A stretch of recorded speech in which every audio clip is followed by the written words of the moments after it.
बिहार विधानसभा चुनाव से पहले महागठबंधन ने बुधवार को राजधानी पटना में बड़ी राजनीतिक चाल चली। कांग्रेस कार्य समिति की बैठक के बाद शाम 4 बजे राहुल गांधी और तेजस्वी यादव ने मिलकर अति पिछड़ा न्याय संकल्प का ऐलान किया। इसमें अति पिछड़े समाज के लिए कई बड़े वादे किए गए और सत्ता में आने के बाद इन्हें लागू करने का भरोसा दिया गया। सबसे पहला अति पिछड़ा अत्याचार निवारण कानून का वादा। महागठबंधन ने घोषणा की कि सरकार बनने पर अति पिछड़ा समाज के लिए एक अलग अति पिछड़ा अत्याचार निवारण अधिनियम पारित किया जाएगा। यह कानून अनुसूचित जाति और जनजाति के तर्ज पर अति पिछड़ों को भी कानूनी सुरक्षा देगा। पंचायत और निकायों में 30% आरक्षण। अब तक अति पिछड़े वर्ग को पंचायत और नगर निकाय चुनावों में 20% आरक्षण मिलता था। महागठबंधन ने इसे बढ़ाकर 30% करने का संकल्प लिया है। नेताओं का कहना है कि अति पिछड़े वर्ग की जनसंख्या के अनुपात में यह कदम बेहद जरूरी है।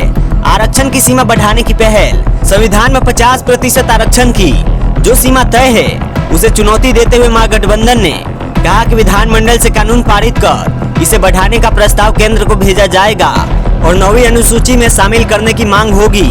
एनएफएस को अवैध घोषित करने का ऐलान। सरकारी नियुक्तियों में नॉट फाउंड सूटेबल यानी एनएफएस का प्रावधान कई बार आरक्षित वर्गों को हक से वंचित कर देता है। महागठबंधन ने इसे अवैध घोषित करने का संकल्प लिया है ताकि योग्य उम्मीदवारों को उनका पूरा हक मिल सके। सूची में गड़बड़ियों की जांच। अति पिछड़ा वर्ग की जांच में कम या ज्यादा शामिल जातियों से जुड़े विवादों को दूर करने के लिए एक विशेष समिति बनाई जाएगी। यह समिति समुचित जांच कर अंतिम निर्णय देगी जिससे किसी भी वर्ग के साथ अन्याय न हो। भूमिहीनों को जमीन देने का वादा। महागठबंधन ने आश्वासन दिया कि अति पिछड़ा, दलित, जनजाति और पिछड़े वर्ग के सभी भूमिहीन परिवारों को जमीन दी जाएगी।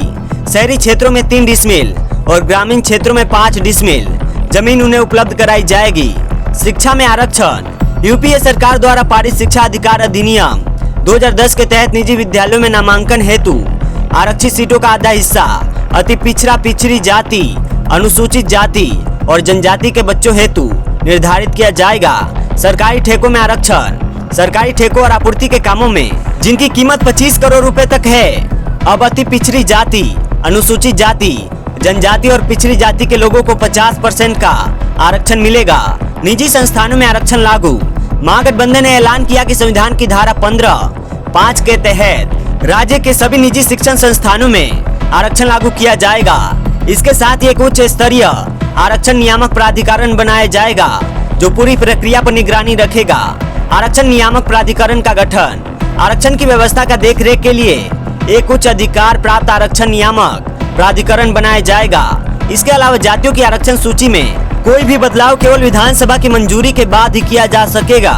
बिहार की नवीनतम अपडेट्स के लिए डिजिटली टॉक्स इंडिया से जुड़े हर पल की जानकारी, बिहार की हर खबर सबसे पहले आपके पास, क्योंकि हम रखते हैं आपको हर पल के लिए तैयार। जुड़े रहे हमारे साथ और बने रहे अपडेटेड।